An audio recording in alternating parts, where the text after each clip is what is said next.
ഇനി സംയമനമില്ല. ഇറാനിയൻ കപ്പലുകൾ തൊട്ടാൽ അമേരിക്കൻ താവളങ്ങൾ കത്തി നശിക്കുമെന്ന് ടെഹ്റാൻ. അതായത് ഇറാന്റെ ഒരു നിയമമന്ത്രിയാണ് ഈ ഒരു ഭീഷണി പറഞ്ഞിരിക്കുന്നത്.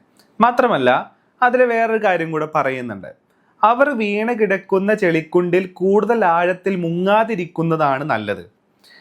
അപ്പൊ എന്തുകൊണ്ടായിരിക്കും അങ്ങനെ ഒരു വേർഡ് പറഞ്ഞേ, അവർ വീണ് കിടക്കുന്ന ചെളിക്കുണ്ടിൽ എന്നുള്ളത്?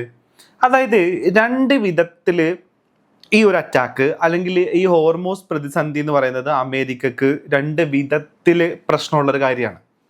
ഒന്നാമത്തത്, ഹോർമോസിലുള്ള അമേരിക്കയുടെ ബ്ലോക്കേഡ് അമേരിക്ക നീക്കുകയാണെന്നുണ്ടെങ്കിൽ ഇറാനോട് അമേരിക്ക തോറ്റു എന്ന പ്രതീതി ഉണ്ടാവും, അല്ലെങ്കിൽ ഇറാനോട് അമേരിക്ക തോറ്റു പിന്മാറി എന്ന് പറയും. ഇനി ഹോർമോസിനെ ബ്ലോക്ക് ചെയ്തുകൊണ്ടിരിക്കുകയാണെന്നുണ്ടെങ്കിൽ ആ ബ്ലോക്കേഡ് അഫക്റ്റ് ചെയ്യുന്നത് ഇറാനെ മാത്രമല്ല, Saudi Arabia, Qatar, Kuwait, UAE, Bahrain പോലെയുള്ള രാജ്യങ്ങളെ കൂടെ അത് എന്ത് ചെയ്യും, ഇത് അഫക്റ്റ് ചെയ്യും. അപ്പോൾ ഇരുതല മൂർച്ചയുള്ള ഒരു വാളിനെയാണ് സത്യത്തില് അമേരിക്ക രാഗി മൂർച്ഛിച്ചുകൊണ്ടിരിക്കുന്നത് എന്നുള്ളതാണ്. അതില് ആ വാളിന്റെ ഒരു തല ഇരിക്കുന്നത് ഇറാന്റെ കഴുത്തിലും മറ്റേ തല ഇരിക്കുന്നത് അമേരിക്കയുടെ തന്നെ കഴുത്തിലാണെന്നുള്ളതാണ് ഇതില് ഏറ്റവും പ്രധാനപ്പെട്ട ഒരു കാര്യം. അതായത് അരാംകോന്റെ പ്രതിനിധി ഇന്നലെ പറഞ്ഞൊരു കാര്യമുണ്ട്. ഏകദേശം 1,00,000 ബില്യൺ ബാരൽ എണ്ണയാണ് ഈ ഒരു യുദ്ധത്തോട് കൂടെ ലോകത്തിന് നഷ്ടപ്പെട്ടത് എന്ന് പറയുന്ന ഒരു കാര്യം കൂടെ കിടപ്പുണ്ട്. 1,00,000 ബില്യൺ ബാരൽ എണ്ണ എന്ന് പറഞ്ഞു കഴിഞ്ഞാല് അതിനെ ഇനി യുദ്ധം തീർന്നാൽ തന്നെ റീപ്ലേസ് ചെയ്യണമെന്നുണ്ടെങ്കിൽ അത്യാവശ്യം സമയം എടുക്കും എന്നാ പറയുന്നത്. അത്രയും കാലം ഈ ലോക രാജ്യങ്ങള് അല്ലെങ്കിൽ നമ്മളടക്കമുള്ള രാജ്യങ്ങള് പല തരത്തില് എണ്ണ ഇല്ലാത്തതിന്റെ ബുദ്ധിമുട്ടുകൾ അനുഭവിക്കും എന്നുള്ളതാണ് അതിന്റെ സാരം. അപ്പൊ എണ്ണയുടെ വില കൂടും. എണ്ണയുടെ വില കൂടുമ്പോൾ അവശ്യ സാധനങ്ങളുടെ വില കൂടും. അതോടുകൂടെ മിഡിൽ ക്ലാസ് ഫാമിലികളുടെയൊക്കെ സാമ്പത്തിക ഭദ്രത ഇല്ലാണ്ടാവും, തകർന്ന് തരിപ്പണമായി പോവും. അപ്പോ ഇങ്ങനെ ഇരുതല മൂർച്ചയുള്ള വാള് വെച്ചിട്ടാണ് കളിക്കുന്നത്. ഏകദേശം 40 വർഷത്തോളമായിട്ട് ഉപരോധങ്ങളിൽ കുടുങ്ങിക്കിടക്കുന്ന ഇറാനെ സംബന്ധിച്ചിടത്തോളം അതിനൊരു സർവൈവൽ ഇൻസ്റ്റിങ്ക്റ്റ് ഉണ്ട്. അവരുടെ മാർക്കറ്റ് ലോക മാർക്കറ്റിലേക്ക് ഓപ്പൺ അല്ല. അവരിത്രയും ലോകത്ത് അനുഭവിക്കുന്ന സൗകര്യങ്ങൾ ആ ജനത അനുഭവിച്ചിട്ടില്ല. അപ്പോൾ ഇതൊന്നും ഇല്ലാത്തത് കൊണ്ട് തന്നെ അത് അതിൻ്റെ ഉള്ള വിഭവങ്ങൾ വെച്ചിട്ട് ചിലപ്പോൾ അവരത് സർവൈവ് ചെയ്യുമായിരിക്കും. പക്ഷെ നമ്മൾ അങ്ങനെയല്ല. നമ്മൾ അവരെക്കാൾ കൂടുതൽ എക്സ്പോഷർ കിട്ടിയിട്ടുള്ള ജനവിഭാഗമാണ്. അതേപോലെ തന്നെ ലോക വിപണിയിലേക്ക് ആക്സസ് ഉള്ള ആൾക്കാരാണ്. നമുക്കിത് നഷ്ടപ്പെട്ട് കഴിഞ്ഞാൽ അതിൻ്റെ ആഘാതം എന്ന് പറയുന്നത് വളരെ വലുതായിരിക്കും എന്നുള്ളതാണ്. മാത്രമല്ല ഇറാൻ ഒരു മുന്നറിയിപ്പ് കൂടെ നൽകിയിട്ടുണ്ടായിരുന്നു. US-നെ സഹായിക്കുന്ന രാജ്യങ്ങൾക്ക് മേലെ ഞങ്ങൾ അറ്റാക്ക് നടത്തും. അതായത് ഞങ്ങളുടെ എണ്ണ ടാങ്കറുകൾക്ക് നേരെ നിങ്ങൾ അറ്റാക്ക് ചെയ്തിട്ടുണ്ടെങ്കിൽ US-നെ സഹായിക്കുന്ന രാജ്യങ്ങൾക്ക് നേരെ അല്ലെങ്കിൽ US-ന്റെ ബേസുകൾക്ക് മേലെ അറ്റാക്ക് നടത്തും എന്ന് ഉദ്ദേശിക്കുന്നുണ്ട്. യഥാർത്ഥത്തിൽ അവിടെ പറയുന്നത് സൗദി, ഖത്തർ, കുവൈത്ത്, ബഹ്റൈന് ഈ പറയുന്ന രാജ്യങ്ങളുടെ മേലെ എന്ത് നടത്തും, ഞങ്ങൾ അറ്റാക്ക് നടത്തും തന്നെയാണ് പറഞ്ഞത്. ഇപ്പൊ അവിടുന്ന് വരുന്ന കുറച്ച് റിപ്പോർട്ട് എന്ന് പറയുന്നത് UAE-ക്ക് നേരെയും അതേപോലെ തന്നെ കുവൈത്തിന് നേരെയൊക്കെ ഡ്രോൺ അറ്റാക്ക് ഇറാന്റേതായിട്ട് ഉണ്ടായിട്ടുണ്ട് എന്നുള്ളതാണ്. ഈ പറയുന്ന കുവൈത്തിന്റെയും ഖത്തറിന്റെ ഒക്കെ തീരത്തെ എണ്ണ ടാങ്കറുകൾ കത്തിക്കൊണ്ടിരിക്കുകയാണെന്ന് പറയുന്ന റിപ്പോർട്ടുകളും പുറത്തു വരുന്നുണ്ട്. അപ്പൊ അതിന്റെ കൂട്ടത്തിൽ മറ്റ് പ്രൊജക്ട് ഫ്രീഡം ട്രംപ് നിർത്തിവെച്ചു എന്നിരുന്നാൽ കൂടെ ഏകദേശം വെടിനിർത്തൽ അവസാനിക്കുന്ന രീതിയിലേക്ക് അല്ലെങ്കിൽ ഏകദേശം വെടിനിർത്തൽ ഇല്ലാത്ത രീതിയിലേക്ക് രണ്ട് രാജ്യങ്ങളും വീണ്ടും ആക്റ്റീവ് ആയിട്ടുള്ള വാറിലോട്ട് പോകുന്ന രീതിയിലേക്ക് സിറ്റുവേഷൻ ഇപ്പൊ പതുക്കെ ചേഞ്ച് ആവുന്നുണ്ട് എന്നുള്ളതാണ്. അപ്പോൾ സീസ് ഫയർ വന്നതിന് ശേഷം ഇറാന്റെ ഒരു തരത്തിലുള്ള അറ്റാക്കും ഈ പറയുന്ന ഖത്തറിന്റെ നേരെയോ അല്ലെങ്കിൽ കുവൈത്തിന് നേരെയോ UAE-ന്റെ നേരെയൊക്കെ ഒന്നും ഉണ്ടായിട്ടുണ്ടായിരുന്നില്ല. പക്ഷേ ഇപ്പൊ എന്ന് പറഞ്ഞു കഴിഞ്ഞാൽ നമ്മൾ കാണുന്നത് ഇതിന് മുന്നേ ഒരു അറ്റാക്ക് ഉണ്ടായി. അതേപോലെ തന്നെ UAE-യുടെ ഫുജൈറ പോർട്ടിന് നേരെയും അറ്റാക്ക് ഉണ്ടായി. ഹോർമോസിനെ ബൈപ്പാസ് ചെയ്തിട്ട് UAE-യുടെ എണ്ണ ലോക വിപണിയിലേക്ക് എത്തിക്കാൻ വേണ്ടിയിട്ട് UAE ഉണ്ടാക്കിയിട്ടുള്ള ഒരു പോർട്ടാണ് ഫുജൈറ എന്ന് പറയുന്നത്. പക്ഷെ അവിടെയും ഒരു ബാലിസ്റ്റിക് മിസൈൽ ചെന്ന് വീണാൽ മതി, പിന്നെ 6 മാസത്തേക്ക് അതുവഴി ഓയിൽ കൊടുക്കാൻ പറ്റത്തില്ല.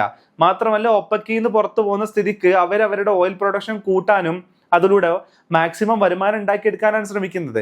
അവരുടെ ഒരു കാഴ്ചപ്പാട് വേറെയാണ്. അതായത് ലോകം ആൾട്ടർനേറ്റീവ് ആയിട്ടുള്ള വേറെ എനർജിയിലോട്ട് മാറി തുടങ്ങി. ഈ ബാറ്ററികൾ ഉപയോഗിക്കാനും ഇലക്ട്രിക് പവറുകളൊക്കെ ഉപയോഗിച്ചിട്ട് ബാക്കിയുള്ള ആൾട്ടർനേറ്റീവ് ആയിട്ടുള്ള എനർജിയിലോട്ട് ലോകം മാറി തുടങ്ങുമ്പോൾ ഉള്ള റിസോഴ്സിനെ മാക്സിമം വിറ്റഴിച്ച് അതിന്റെ ത്രെഷോൾഡ് മീറ്റ് ചെയ്ത് ഈ ഒരു ഓയിലിനെ ആൾക്കാർ ഉപയോഗിക്കാത്ത രീതിയിലേക്ക് മാറുന്നതിന് മുന്നേ മാക്സിമം അതിന്ന് വിറ്റൊഴിച്ച് മാക്സിമം അതിന്ന് വരുമാനം ഉണ്ടാക്കിയെടുക്കാനുള്ള UAE ശ്രമങ്ങൾക്ക് നേരെ കൂടെയാണ് ഈ ഡ്രോണുകളും അതേപോലെ തന്നെ ഈ ബാലിസ്റ്റിക് മിസൈലുകളെല്ലാം തന്നെ പറന്നുകൊണ്ടിരിക്കുന്നത് എന്നുള്ള ഒരു കാര്യം കൂടെ നമ്മൾ കാണണം എന്നുള്ളതാണ്. അപ്പോ ഈ അമേരിക്കയുടെ സഖ്യകക്ഷികൾക്ക് നേരെ ഇവർ ആക്രമണം നടത്തും എന്ന റിപ്പോർട്ട് വന്നതിന് ശേഷം, അല്ലെങ്കിൽ അവർ അത്തരത്തിലുള്ള ഭീഷണികൾ പറഞ്ഞതിന് ശേഷം ഇപ്പൊ ഒരു ന്യൂസ് വന്നിട്ടുണ്ട്.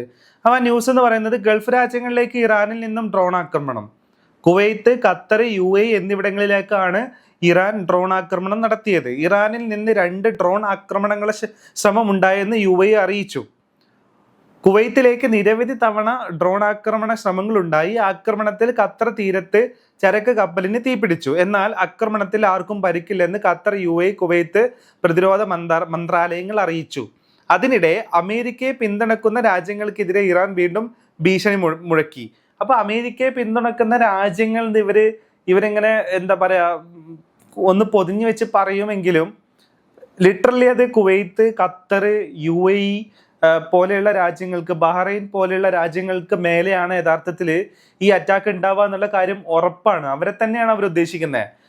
സൗദിക്ക് നേരെ അത്രയും അറ്റാക്ക് ഉണ്ടാവുമെന്ന് ചോദിച്ചു കഴിഞ്ഞാൽ ഉണ്ടാവാൻ സാധ്യത കുറവാണ്. കാരണം ഈ പ്രൊജക്ട് ഫ്രീഡത്തിന് എന്നുള്ള സപ്പോർട്ടോ എയർബേസ് യൂസ് ചെയ്യരുത് എന്നുള്ള നിലപാടിലേക്ക് സൗദി പോയിട്ടുണ്ട്. മാത്രമല്ല അമേരിക്കയെ മാറ്റിയിട്ട് സൗദിയുടെ പ്രൊട്ടക്ഷന് വേണ്ടിയിട്ട് ഇപ്പോൾ കുറച്ചും കൂടെ അവർ പാകിസ്ഥാനായിട്ട് സൈനിക സഹകരണങ്ങളിലേക്കും അവർ പോകുന്നുണ്ട്. ചൈനയായിട്ടുള്ള ആക്റ്റീവ് ടോക്ക് അവർ നിലനിർത്തുന്നുണ്ട്. അതുകൊണ്ട് തന്നെ സൗദിയിലോട്ടുള്ള അറ്റാക്ക് ചിലപ്പം കുറച്ച് കൊണ്ടുവരാൻ സാധ്യതയുണ്ട് ഇറാന്റെ ഭാഗത്ത് നിന്നുള്ളതാണ്. അപ്പോൾ ഇത് കുറച്ചും കൂടെ എസ്കലേറ്റ് ചെയ്ത് പോവാണ്. പക്ഷെ ഇതിൻ്റെയൊക്കെ പ്രശ്നം എവിടെയെന്ന് ചോദിച്ചു കഴിഞ്ഞാൽ ഈ മിഡിൽ ഈസ്റ്റിലുള്ള ഈ രാജ്യങ്ങളിലാണ് കേരളത്തിലുള്ള മിക്കവാറും ആൾക്കാർ ജോലി ചെയ്യുന്നത്. കേരളത്തിന്റെ ഫോറിൻ റെമിറ്റൻസിന്റെ ഒരു 90%, 95% വരുന്നത് ഈ പറയുന്ന മിഡിൽ ഈസ്റ്റ് രാജ്യങ്ങളിൽ നിന്നാണ്.